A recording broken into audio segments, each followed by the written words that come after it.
through a website that I built that Megan talked about that sort of walks you through how to get started with a fire needs assessment and builds on that. This presentation will build on that site and some supporting LANDFIRE materials. LANDFIRE itself provides kind of 4 major categories of data. So there's vegetation, fire regime, fuels, disturbance. Together, you can get a comprehensive ecological picture. So our vegetation data sets include biophysical settings and the environmental site potential to a lesser extent. We're going to talk more about biophysical settings here, which describes historical reference conditions and then existing vegetation type, and then cover and height and succession class and vegetation condition class and vegetation departure, which are about existing vegetation and kind of the change in structure from the biophysical settings. And then the fire regime data, we talk about historical fire regime groups, fire return interval, and percent fire severity. So we are going to use those a lot in a fire needs assessment. So this assessment is mostly based on this one here, biophysical settings, existing vegetation type, and then fire return interval. But you can use several of these to build on what I will show you here to do more work in the fire needs assessment. The first question you might have is, what is a fire needs assessment? A fire needs assessment is a spatial analysis that is used to identify where fire is kind of ecologically missing or excessive and helps prioritize areas for fire, fuel treatments, restoration, supports cross-boundary planning, and it really just integrates fire history, vegetation data, and kind of ecological modeling to determine where fire historically would occur on the landscape and how current conditions differ and where fire could help restore ecological function. So it's really about understanding what the fire regimes were historically, and then where fire might be missing or excessive, or prioritizing some areas for treatments. And it can also help you make the case for additional fire funding, which has happened in a few cases. So a fire needs assessment can help you do many things, but some of the main ones are elevate ecological need as a planning priority. So it supports landscape scale restoration by identifying where fire can help meet ecological objectives, strengthens the case for prescribed fire by grounding decisions in data and ecological reference conditions. It helps foster collaboration by giving partners a shared understanding of fire needs. And it provides a clear narrative about fire as a natural restorative force. So all of that together we go back to this point here, is elevating ecological need as a planning priority. So they're pretty powerful and they're pretty simple to create on a basic level. I talked a little bit about key LANDFIRE data. Biophysical settings are reference ecosystem types. It's a really valuable tool in fire needs assessments for several reasons. BPS, we call it BPS. They help us understand what vegetation was historically present in a landscape. And this is crucial for planning, restoration, and management decisions. And BPS and fire regime data are directly tied together in LANDFIRE, and that helps us understand how much of the landscape burned historically, which is kind of essential for planning prescribed burns and other fire management activities, and setting the stage for the context of fire now. And we can conduct a fire needs assessment without BPS because we can just use the fire return interval in existing vegetation. But I find that BPS provides useful information on reference conditions and a comparison, and helps us kind of understand how fire needs have changed on the landscape over time. But I do want to make a note that biophysical settings as reference conditions means we're not looking at climate change. We're not necessarily saying that the reference conditions are the same as our desired conditions or our current conditions, but they do help us understand the sort of state and conditions and transitions and everything. And BPS helps us understand what ecosystems evolved with and what they've adapted to. And in some ecosystems, departure from reference conditions can mean higher vulnerability to climate change. And we can really look at reference versus current to assess what we might need to do to adapt. And so I think that reference conditions are still really important in understanding the overall fire context on your landscape. So EVT is a super valuable tool, obviously, because that is your current vegetation. That provides a detailed understanding of what is on your landscape right now, and that's essential for planning, restoration, and management activities. Current vegetation composition is what you look at, is what you go out and you stand on a landscape and you look and you see this is what we've got out here, and that's crucial for planning fire management and other management activities. And then fire return intervals. These are historical fire return intervals, so we'll talk about that too. But it's historical fire cycles, and it helps planning prescribed burns and other fire management activities, and really gives you insights into how different vegetation types respond to fire. If you dig in deep to some of the additional land fire data that we're not talking about here. So you can understand, you can look at fire return intervals and get a bigger picture and then kind of tie that into some of the other data LANDFIRE has available. So this is the process, right? This is my starting process. If somebody said, how do you start doing a fire needs assessment? This is it right here. So examining the historical vegetation. So look at how many acres of BPS are on your landscape of each type. Calculate the acres burned. So use the mean fire return interval to calculate how many acres of each of those biophysical settings burned each year. And then you look at current vegetation, taking out some of the classes we probably aren't going to burn. So agriculture, urban, barren, there's flexibility in that. I mean, you get to decide what classes you take in and take out. And then you kind of match the vegetation extents to look only at burnable areas of both. So you're having it's an apples to apples comparison, right? Like pixel to pixel. Your total pixel count stays the same.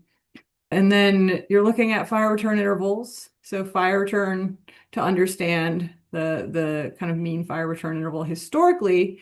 And then you can, from there, take what you've got and adjust it to better match current conditions. Because again, we're understanding historically what is the fire return interval in this vegetation. So there are more steps you need to do. We'll walk through that a little bit. That was quick. That was the overview. Let's talk about it more. So step one is to identify the historical vegetation types, and that gives you context. And basically, we like to think of biophysical settings as ecosystem habitats, and then BPS asks where might an ecosystem occur. And so this is kind of a map of biophysical settings in New York, and these are the major ones, and the graph is the most kind of widespread BPS. Far and away across New York historically was Laurentian Acadian Northern Hardwood Forest, which is like nearly a third of the state. So it was pretty dominant. It was a pretty dominant cover type here. I happen to know, because I've looked at that system a lot in the Midwest. Also, it has a very, very, very, very long fire return interval, which means that everything you see kind of in this light green did not burn all that frequently. So we'll see that on the next slide when we look at the acres burned. So the fire return interval looks at historical fire frequency. So what is the average interval? Like how on average, how many years were there in between fires, right? And so that's sort of intended to describe one component of historical fire regime characteristics. It's comes from our vegetation modeling. And if you can display the fire return interval or fire return information on a lot of fields. I'm looking at the FRI all fire. So without looking at fire severity, you can, in a fire needs assessment, also dig into severity to understand how severe some of your fires were. And I want to note that this is tied into BPS, so you can get it with the biophysical settings data, but you can also get the fire regime data separately as a separate data set from LANDFIRE. So if you never want to look at historical anything, you don't have to. I find it useful. So what I'm doing here is this is calculating historical acreage. So we add an acres field to our data and acres per year field, and then you can calculate acres from the pixel count. And then to find out how many acres historically burned, just divide the acres by the FRI all fire field. So you get X acres per year. So you can see, again, all of this Laurentian, Acadian, Northern hardwoods, like not very many acres of the state were burning per year in that. But it's really being driven a lot by kind of Long Island and this Hudson Valley, which had a higher rates of fire frequency, really high like frequency of indigenous burning in a lot of situations. And then it's also different vegetation types. So a lot of Long Island was Northern Atlantic coastal plain hardwood forest, which actually has a fire return interval of 4 years. And then the Hudson Valley is a dry oak pine, which is a fire return interval of 14 years. So that's where we're historically seeing the most fire happening in the state. We'll see how that's changed over time. So we look at current vegetation. This is it. This is existing vegetation in New York. A different picture than biophysical settings, but basically that represents the species composition at the currently present at a given site, which is essential for understanding kind of current vegetation, current planning, current management. And because we want to look at fire needs, we don't want to count acres that are not going to burn, right? So I typically take out developed areas, open water agriculture, and barren. There's some, you can make the case for some burnable agriculture if that's a thing. In your area, it's not really here, so I took it out, and it eliminates about 11 million acres from analysis in New York. So obviously, Long Island, New York City are no longer really in consideration. Kind of here where I live in Albany, you can see this little triangle that is out, and Buffalo, Rochester, Syracuse. And then we've got a lot of agriculture, especially here in the Finger Lakes region. So that's also been kind of discarded from consideration when we're looking at fire, the acres of fire in the state. So that brings us to current fire need. This looks like, oh, hey, New York needs a lot more fire than it used to need. That's not true. I adjusted the scale because actually, I'm going to go back to this slide to show you the actual numbers. So this one is, 522,139 acres per year. And the maximum was like 150 acres. And then we go to this slide, and the maximum is 45 acres. And we're actually burning kind of more acres per year, but it's a little bit more distributed, right? Because we've mostly taken out Long Island from consideration once we remove a lot of the urban area. So the scale's different, is why it looks so like it needs less fire. The state needs less fire in places, and it needs more in others. So you can see now we kind of have these fire hotspots. This big circle, which is conveniently a circle, is the Adirondacks. And then there's some high fire hotspots here and kind of in this southern tier. The Laurentian Acadian Northern Hardwood Forest, with its really long fire interval, still does dominate our landscape, but we've actually lost a lot of the Northern Atlantic coastal plain hardwood forest and the dry oak pine that was driving the fire need. But so New York should still be burning like kind of a lot, but not as much and more in a more distributed way. So the fire picture kind of just changes between it, and that's why I say I think it's important to understand historical versus current context, because if you looked at those two maps, you'd think like, oh, New York needs like a ton more fire, or like if I left the scale the same, it would look like we need none, which is also not true. So looking at the differences is great. And I want to just say the process outlined here and on the website is still assuming that the current fire return interval is the exact same as the fire return interval of the underlying BPS. And we know that in almost all cases, that is not true. Vegetation systems have changed, and this is just meant to give you the preliminary understanding of current vegetation and fire regime. And if you're interested in better understanding your fire regimes in the context of current vegetation, You can crosswalk the EVT to biophysical settings or reevaluate fire regimes based on what you know about your landscape. And I'm going to talk more about that because I've done it. So here's a few examples. This will get you the approach we have that gets you started, but there's more. You can do more. So Illinois took the process here and built on it by crosswalking the EVT and BPS to then better understand fire return intervals in the EVT systems rather than just using the underlying BPS. They conducted a survey of experts around the state to understand current fire return intervals, and that approach provided them a way more nuanced understanding of fire needs in their landscape. And they've done really great things with the information that came out of that assessment. Michigan used GIS-based multi-criteria decision analysis to assess the ecological need for prescribed fire, and that allowed them to integrate various factors and make more informed decisions about fire management. And they also developed a prescribed fire model to visualize and plan fire needs. So they've done a lot more of a scientific, statistical, kind of robust approach. Minnesota actually mostly took the process that we did here, but they did crosswalk EVT with local vegetation classifications and summarized by county and by agency to better understand fire needs in their local landscapes. And that approach helped them kind of tailor their fire management practices to the specific needs of their region. And then Wisconsin took a more methodological approach, similar to Michigan, actually, and gave a detailed analysis that provided insights into fire management practices and really helped them develop effective strategies. So just a few examples of you can start from the same place and end up different places as needed just by adding things, adding pieces, taking what you need from this and making it what you want it to be. So I'm going to show you the website a little bit. This is what it looks like, a land fire and fire needs assessment. So that's the URL. Megan has also put it in the chat for us. So let me open it actually.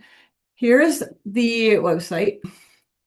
So this is a lot of the information I just gave you. So why fire needs assessments? What are they? Why would you do them? How would you create them? Megan and I did some short videos to talk about this also. So there's a couple of videos on the site that you can watch. They're also on YouTube.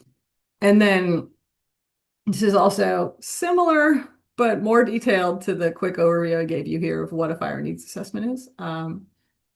So you can kind of read more about these examples and get, some links to them. Regional considerations of understanding fire patterns, because the states are different, the regions are different. Everywhere you work is different in terms of what you're looking at when you're looking at fire and fire needs and fire planning. And so I wanted to kind of acknowledge that the regional context is different. I have a lot of a Midwestern perspective because we do a lot of controlled burn. We do a lot of fire planning. We do a lot of grassland management with fire. And so that's the world I came from, where like a fire needs assessment was a thing people knew about, but they aren't always that intuitive in a lot of other places. This is about the LANDFIRE product suite. And so you can click here and get more information from LANDFIRE about all of these data sets. You can download them also from LANDFIRE. We also have more information on two websites. There's the LANDFIRE program website itself, landfire.gov.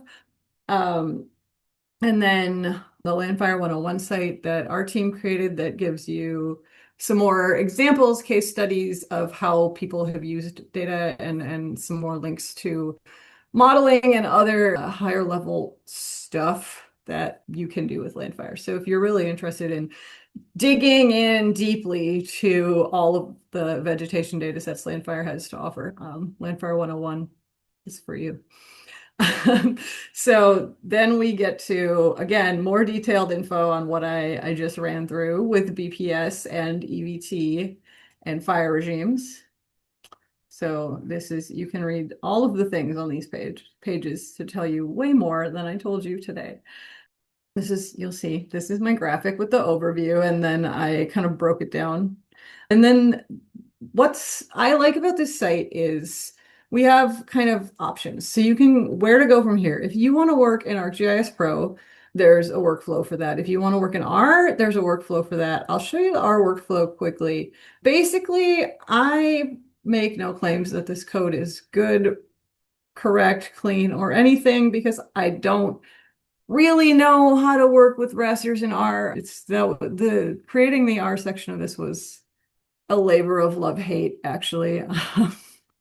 So it does walk through New York State as the area of interest. You can follow along. You can put your own area of interest in there. Again, I said no warranty of guarantee or guarantee of accuracy, functionality, or fitness. This code is what it is. So, but you can kind of set up, there's a zip file to get you a shape file, the BPS attribute file, and the EBT attribute file, and then you just follow along in the code. You can copy it into your RStudio or whatever you're using to run R. And there are sections for each of these. And you can actually download LANDFIRE data straight into here using the R LANDFIRE package and the LANDFIRE product service REST API, which is really cool. Quick question, Sarah. Yeah. So you mentioned about the code and that you weren't, you know, this is all sort of like a first go at it. I mean, to your best of your knowledge, this code works. I think it's important that we let the people on the call know that if they're running this and they run into a bug or an issue or something that could be useful for us to know, an insight, we would love to hear it. Just because this is happening on another website that we built, that we're doing a little updating and tweaking just to make things more usable for our users. So we create these tools, you create these tools for this community. And if something's not working or is just a little off, you guys all appreciate how finicky code can be sometimes. So please let us know, and I'll put your email in the Yeah. Yeah, chat by all window. means. And R changes, versions and packages change, and then things don't work. And if you're running into trouble with this, by all means, let us know, and then we'll do our best to fix it. I want to say that it's not linked from the main page yet, but there's also a Python section. Right now, the Python section is mostly using the ArcGIS Pro workflow, but in Python. So I recommend you, if you're going to use the Python one, you kind of read through the fire needs assessments in ArcPro. I know even less about programming in Python outside of ArcGIS Pro than I do about programming in R. So there is a Python workflow. It does work, but it does still require access to ArcGIS Pro tools and extensions. I am working very hard on trying to make that open source, and someday that will happen. Currently, it does not. So to say you can do it in Python, it's just also using ArcGIS Pro. And I understand the limitations of that because it does require spatial analyst extension, and not everyone has a spatial analyst extension. So we'll start looking at the fire needs assessment process in ArcGIS Pro. There is a toolbox that I made.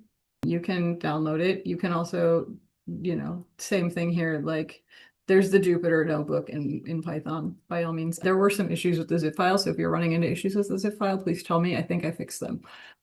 But here's really it. This is the step-by-step process of what I did, what I do every time somebody says, how do we start doing a fire needs assessment? Or can you help us start a fire needs assessment? This is it. This is my process every time.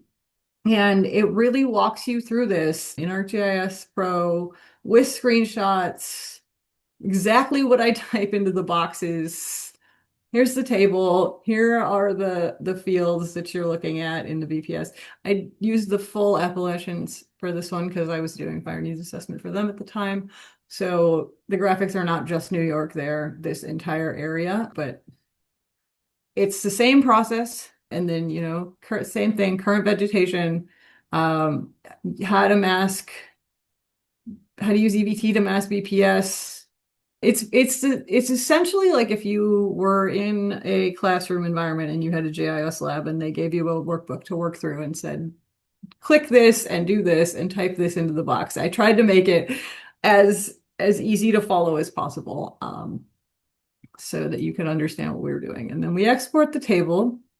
This is where R can come in, actually. Even if you don't want to do the raster processing in R, I have sometimes found that going through the raster processing in ArcGIS Pro and then exporting the table and using this working with the tabular data in our section is far more efficient than my Excel process. So mix and match by all means. I do it frequently. Yeah,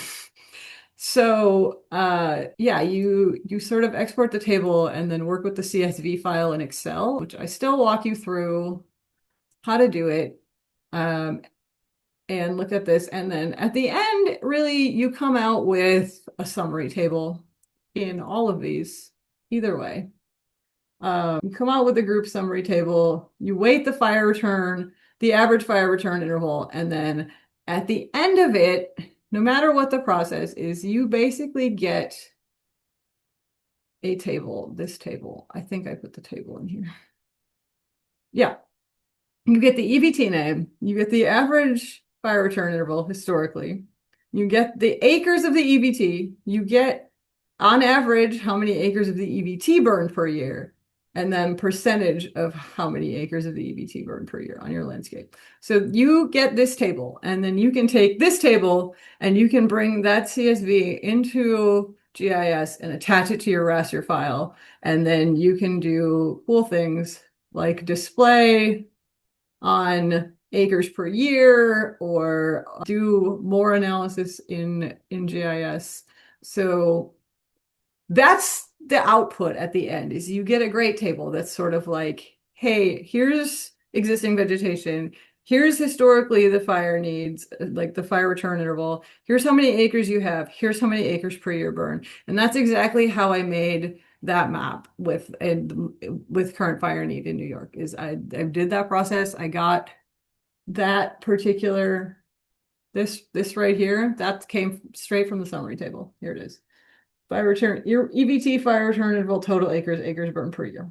And again, not the end point, not by all means, but a starting point.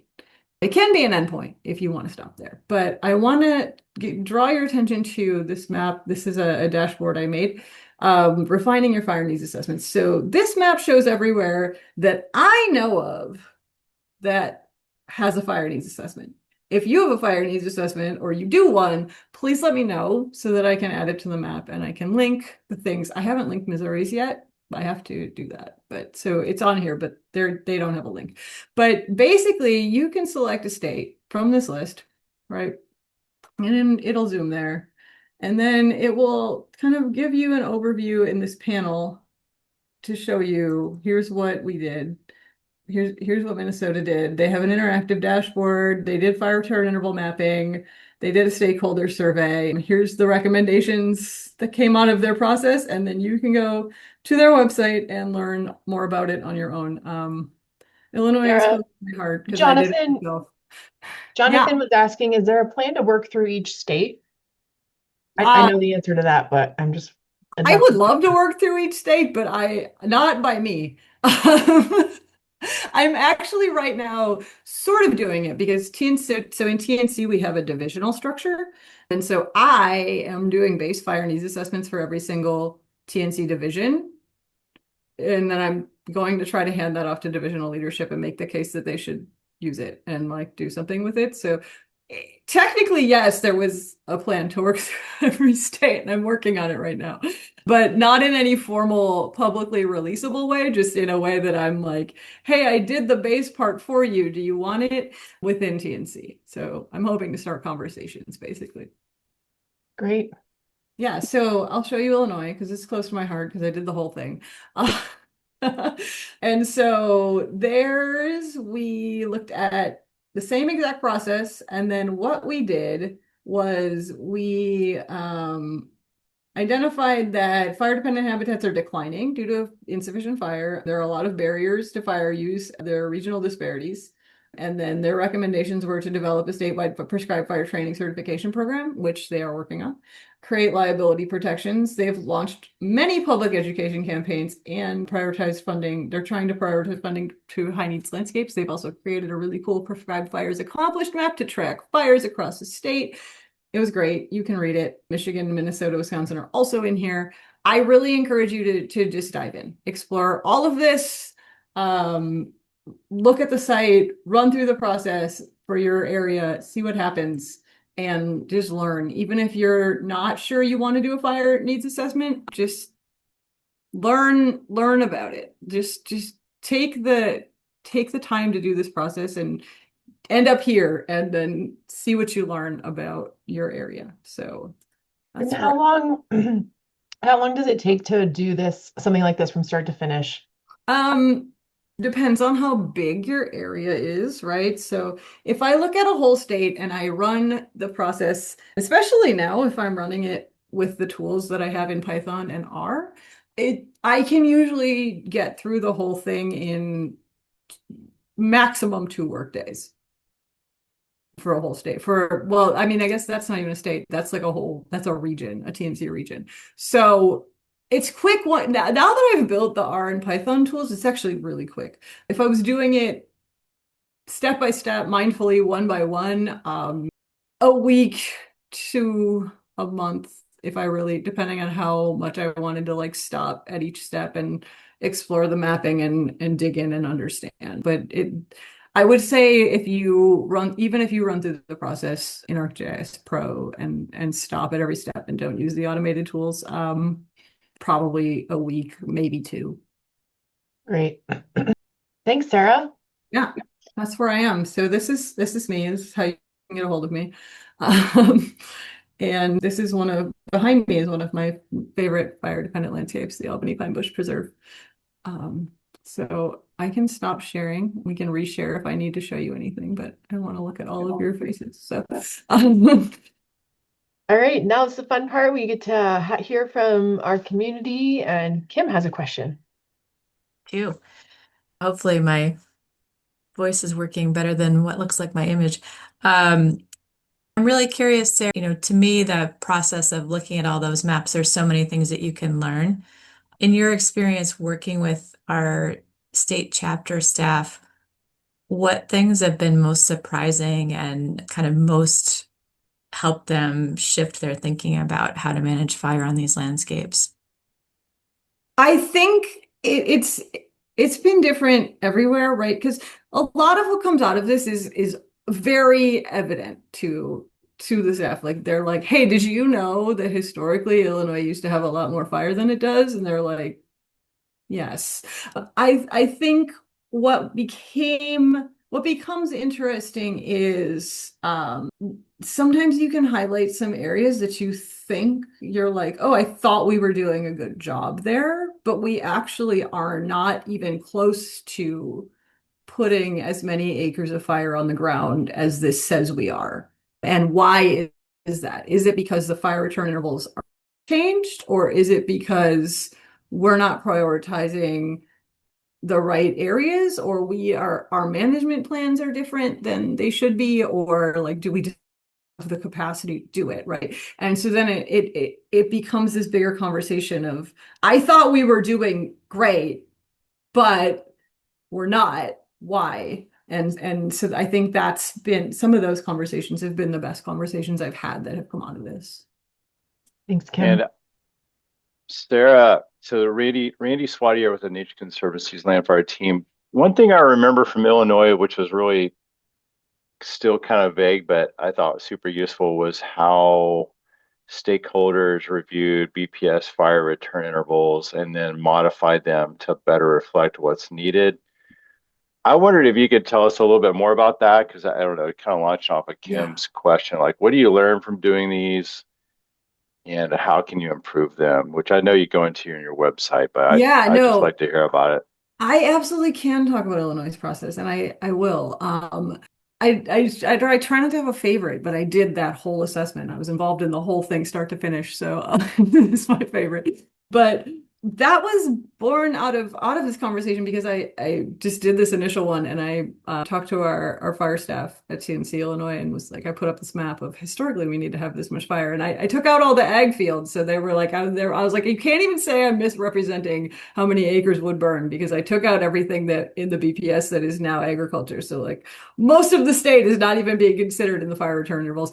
And the first thing that they said to me was, those numbers look low, or like the acreages, they were like, that total acres of fire in Illinois looks low.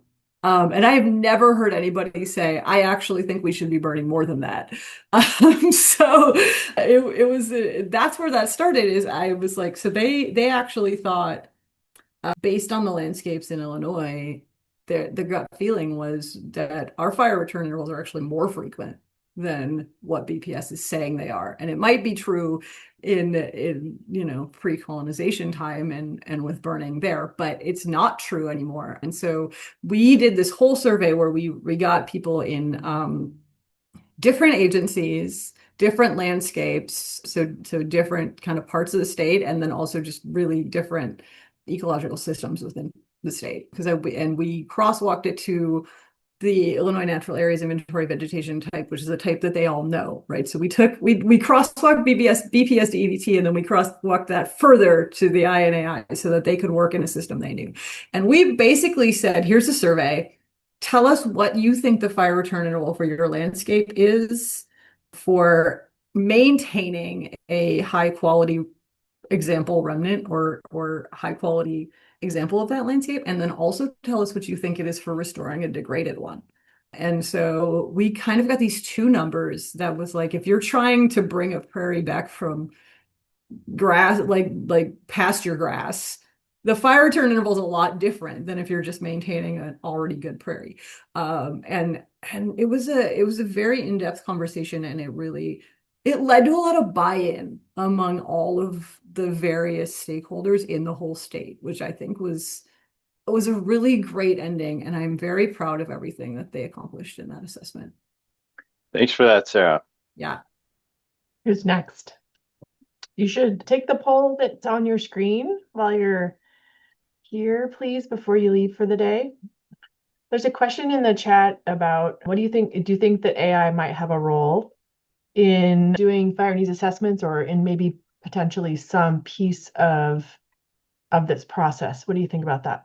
I'm the last person to ask about it. I don't think AI has a role in anything. I'm a cynic. No, I mean, the automation and the coding are useful, right? So I think that having taken the time to, I was also a non-believer in like taking the time to create the code to do this process when I can just whip it out quickly in ArcGIS Pro, but actually it has helped me. So I'm willing to admit that although I'm a skeptic, I may be wrong. I just don't know. I'm sure that there is, but I don't use that tool enough to have a fully formed opinion on like, yes, absolutely.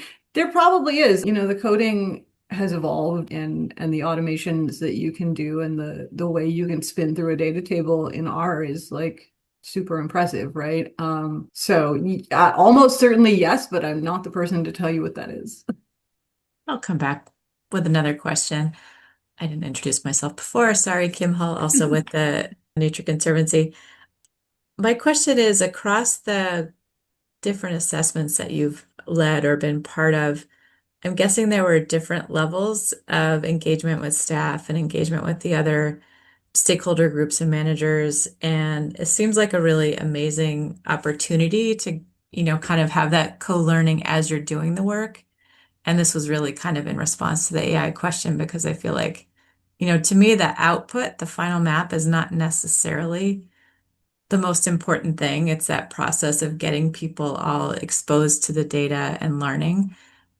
I guess, like, can you reflect on how the different states that you were part of took that on, and what was successful in terms of when to get people involved and how much? Yeah, for sure. Wisconsin started out as a really collaborative effort in the first place. Like they brought people to the table. They also had a really clear vision of how they wanted this thing to look and what they wanted to do. And they did a whole cost benefit analysis of all their landscapes and just really dug in a different way than I have seen in other states. And Illinois, we started out with, we had because we just needed to get it done, there was a bit of a saga of they'd been trying to do a fire needs assessment forever and like paid Southern Illinois University to do it for 2 years and they just didn't do it. And so I finally was like, I can do it. We have data. So I did the whole thing and then sent it out to kind of our stakeholder group and let them react to it. And that's when the conversation started. Was I gave this base map of here's the state of Illinois, here's how many acres are supposed to burn each year. What do you think? And then that sparked the collaboration, and then it became a larger collaborative effort that was led by the Prescribed Fire Council that really they embraced it and they took it on.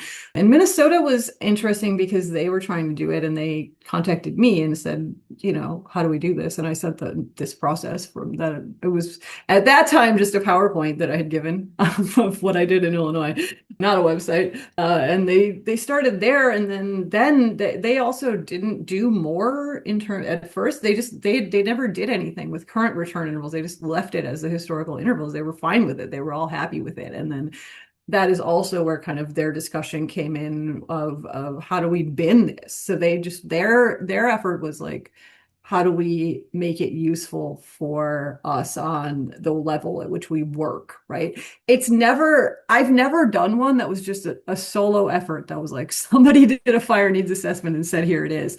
It's always, even if it starts out that way, it always ends up collaborative. And I think there's a way that you can automate, and I have automated the beginning, but you can't automate the final, right? Like that's a conversation. Yeah, Jonathan. Hey, Jonathan Stover, fire ecologist in Region 8. My question is, has this been pitched to the NASF Fire Committee, George Geisler, and those folks in some way to leverage this, to take this on as a state by state? Because what you're talking about is maybe, depending on how much you could automate, you could, within 6 months or a year, you could have all 50 states racked up. And it would be a great collaboration with the state prescribed fire councils where they exist, the state forestry commission, depending on how you're organized jurisdictionally. Yeah, no, I have not pitched it to anyone really. It's just the times we've used it have just come up kind of ad hoc, right? I think that's a great idea, and I do think that the tools we have now, again, I use the code right now between Python and R, and I can spin out a divisional one in like 2 days. So I think that there is great potential there. Yeah, Jim, I feel like Jim has a better answer to this than me. I wouldn't say a better answer. Hi, John. Good to see you. We have not pitched it any farther than we have. We just completed this work fairly recently, so have not really talked about what to do with it next. And given the kind of work that is involved, we'd probably have to work through the LANDFIRE business leads to make sure that they support it, et cetera. But it's an idea that has occurred to us, but we have not yet had the chance to pursue. But thanks for bringing it up. I'll use you as a reference. You don't have to. I don't need any credit. I'm just spitballing ideas. It's interesting that the Midwest has really taken this on because they are such a fire deprived part of the world. Not throwing shade to anybody, but it's just like advocating the need for fire in a place like New York, because nobody thinks of it as a fire adapted place, but it is. It has niches of it, Yeah, I could see where this would be very helpful for state efforts. And as Randy says, a SWAT plan for the state, it would just give everybody a starting point.